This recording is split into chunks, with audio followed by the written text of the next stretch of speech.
নৌযাত্রা শতভাগ নিরাপদ করতে চেষ্টা করছে সরকার। ঈদকে সামনে রেখে কোনো বিশৃঙ্খল পরিস্থিতি তৈরি হতে দেয়া হবে না, এমনটাই জানিয়েছেন সড়ক পরিবহন, নৌ ও রেলমন্ত্রী শেখ রবিউল আলম।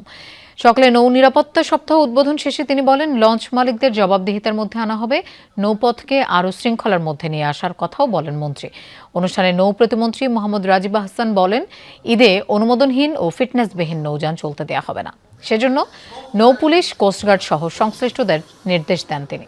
ছোট ছোট নৌপথে অনুমোদনহীন কিছু নৌযান চলাচল করে। এখানে নৌ পুলিশের যারা আছেন,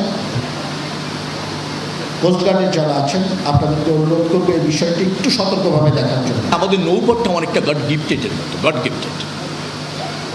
তো এইটাকে যদি আমরা একটু নিরাপদ এবং সমৃদ্ধ করতে চেষ্টা করি, বিশেষ করে একটা শৃঙ্খলা খুব দরকার।